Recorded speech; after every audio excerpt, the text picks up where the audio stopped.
Notice anything different? That's right, I had to put a pacemaker into the Bluick. She's getting old. It's a new distributor cap right there. It's gray instead of blue like the old one. The story goes like this. I went to leave for the car show that I go to every Tuesday. It's at Hooters in Farmingdale, in case you want to meet me on Long Island. So if you want to look that up, that's where I go every Tuesday from 5 to 9 or so. Anyway, I go to leave. I start the car up. It starts up. I let it idle for a minute.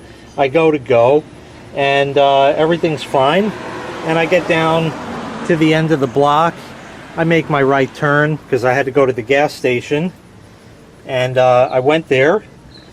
Everything's doing fine, but something didn't seem right. It just didn't seem like it was quite running right. I don't know. It just felt like, oh, it'll smooth out, it'll be fine, no big deal. Anyway, I get to the gas station and I go to shut the key off, and just before I shut it off, I had a bad feeling about this. But I shut it off. I went and had to get $63 worth of gas because it's summertime, so I put premium in, so that was a fortune. So anyway, I got gas, everything's all set. I get back in the car, I turn the key, it cranks over, and it fires for half a second and dies. Okay, no problem, it's carbureted, shit happens. Turn the key again, it cranks and tries to fire, but didn't want to run. I said, oh shit, now we got a problem. So now I flutter the gas pedal and turn the key, and I got it to run, but it was misfiring pretty bad. It just didn't sound right, it didn't want to run right, but I got it to sort of idle. As soon as I put it in drive, the engine died. I threw it in neutral, tried to start it again, same bullshit, keep playing with it, feathering the gas, I get it to run again, and basically what I was able to do was to get it to run enough by leaning on the gas and slamming it into drive, and I was able to get around the corner from the gas station where I was, and I got there. I could hear, especially with the leaky exhaust manifold gasket, that it was severely misfiring. It did not sound happy. It stalled on me 4 times in the gas station, you know, and I'd be lucky if I make it home. Well, anyways, I decided about halfway up that little side street, which of course at the end of it is a traffic light, that just decided to turn red, just what I don't need at that moment. So I said, let me put it in neutral, this way I can keep it running, hopefully. So I put it in neutral, and I just kind of creep up to the traffic light. Everything's fine, and then it goes green, and I step on the gas a bit, slam it in drive, and start to go, and it seemed fine. So I'm coming back up the road here, because I have to basically double back from where I was. It's only a mile up, so anyway, it's driving fine. So I said, all right, the hell with it. It seems to be okay now. I'll go to the car show. So I went to the car show, and everything was fine. I was there for like 3-4 hours, whatever. And I go to leave, and it starts up. It runs pretty much fine. Everything's good. So the next day, which was yesterday, I said, you know what? Let me go ahead and try to start it again, and I'll duplicate basically everything I did except for driving it. So I started it up, it started, and then it just sort of petered out and stalled. And I turned the key again, and now it did the cranking shit where it didn't want to fire and kept popping and farting and playing games and not really wanting to run. And then if I kept it running, you know, by pulling the throttle over here, it would run. And if I snap it to, you know, go like you're accelerating, the engine would fucking jump. You could tell, and you could hear it, you could see that it was clearly misfiring. I shut it down, I wiggled all the plug wires and shit, you know, played all the game like that, checked all the plug wires, everything's good, but it did not want to fire nicely. It just ran like a bag of shit. So I let it sit off for a minute or so and had a lot of trouble restarting it. But again, once it warmed up a bit, then it ran fine. Very strange. So I decided to go ahead and get a cap and rotor and wires for it. I got the cap and rotor. The wires were a special order. They just came in today. I think they're in the car here, yeah. So I got these AutoZone, Duralast, Spanish wires, whatever the hell they are. That's really all you can get unless you want to do like MSD electronic ignition, which this car will not have because it must remain original. So I have the wires I need to do, but I did do the cap and rotor. So let me show you those. So here's the old cap and rotor. Spill that out. I've never done this before, so I didn't exactly know what I was up against, but I figured it out. I've had the cap off before, so that wasn't too bad. But if you look in here, you know, we're not looking bad, really. It's a little dirty, but otherwise pretty clean considering the rest of the underhood area. Everything's pretty shiny and good, and everything looks fine. And the rotor also just has a dot of shit right there in the center. Otherwise looks good. So it was actually pretty easy. It was almost foolproof. What I did was I took the old cap off. You can see this is spring loaded.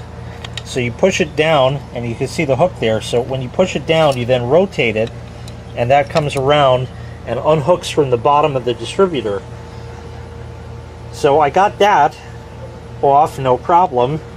And I left all of the wires attached because I didn't have at the time the replacement wire set.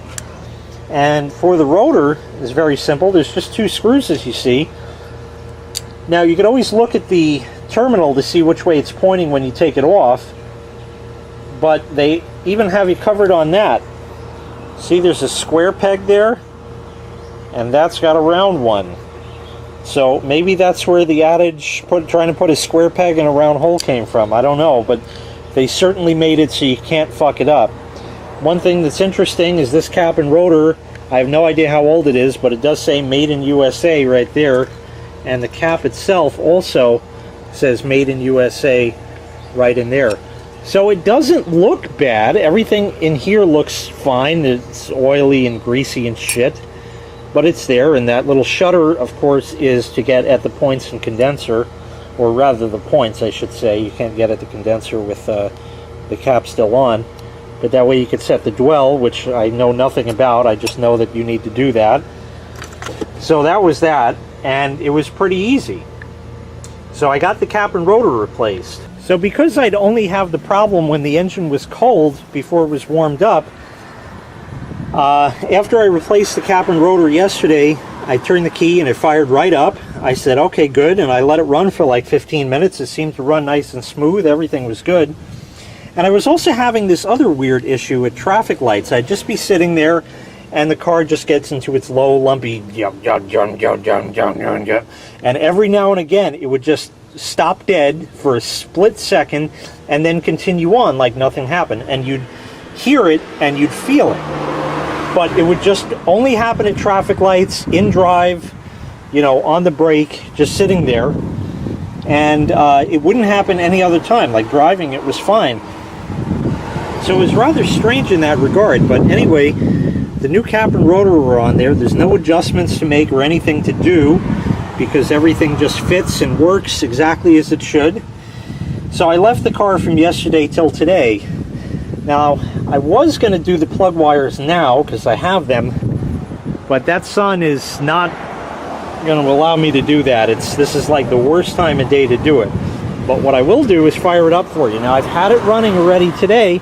It fired right up, fast idle, everything's fine. I kicked it down. I let it run for like 2 or 3 minutes, basically trying to emulate the same thing I did when I went to the gas station. And then I shut it down, let it sit for 5 minutes, turned the key, and it fired right back up. So now it's been sitting for, I don't know, 10, 15, 20 minutes. So let's put the key in and see what we get. Wait till the car goes by.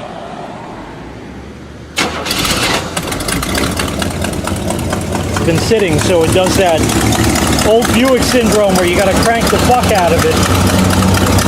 And the smoke you saw is coming out of the manifold gasket there. But it's running now. Nice and smooth. Rev it up. she's running. You know, and the shaking it's doing now, if the camera even allows you to see that, is normal. That's just how it runs normally. It just sits there and kind of just bounces a little bit. Maybe they're worn engine mounts or something, I don't know, but you know, if I rev it a little bit, it smooths out. Right here, it's absolutely stationary.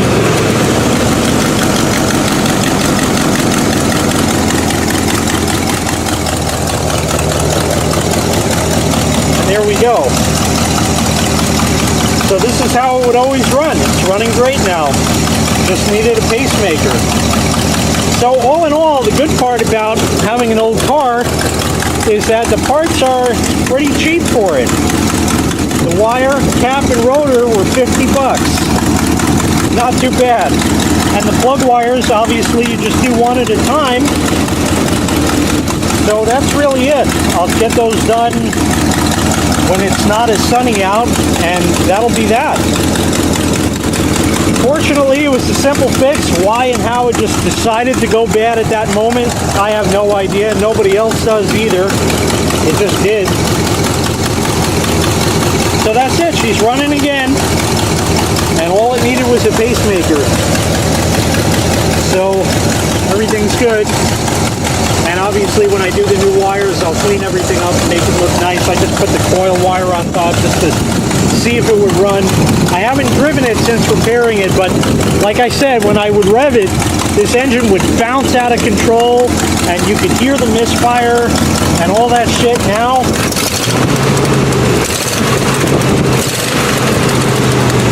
and obviously the pounding you hear is all the stuff out of the bad gasket. As far as I can tell, anyways. There probably is a lifter that's bad or something in the engine. I have no idea. But once that's fixed, which God only knows when the hell I'll do that, but once that's fixed, it won't be nearly as loud and you won't get that hammering that you're hearing now anywhere near as bad. Occasionally I'll put half a bottle of that like Marvel's mystery oil shit in, that real thick goopy shit, and that'll quiet it up a bit also. So she runs again. Not that big of a deal. Nothing I've ever done before, but now I can say at least I've done it. So on the home front, that's good. But cars have some sort of telepathy where they can wirelessly talk to each other somehow. Even with old technology, they can wirelessly talk to each other and say, hey, I'm sick, so you get sick too. Well, here's where the wife's car sits. Now, it's been leaking oil for a while. This is nothing new. But you see that puddle there? I think she sat here idling for about 30 seconds. So it is leaking oil to the point where I got to put in a quart a week. So that's going to need an oil pump seal. That's what the problem is with it. It's very common on the 2000 Camry with the 5 SFE engine, I believe it is. So I'll have to get that done, but away she goes. You know, like I said, it's been leaking pretty bad lately. I was getting by with putting a quart every 2 weeks, but now it's down to a week, so it's got to get fixed. You can see tire tracks of people driving through the fresh oil. I don't know who, but whatever. And I think that's just condensate for the AC spot there, but yeah, she's got to be fixed. It's otherwise running good, so thank God for that. And of course, the Chatalian's not home, so I can let the Buick idle and run, and as you can see, it's running great. So I'm not going to get a video of doing the wires. I might get a video after it's done, but other than that, it's running great again, and I'm very happy about it. So thank you very much for watching. Make sure you smash the like, smash the subscribe, and we'll see you next time. Bye-bye.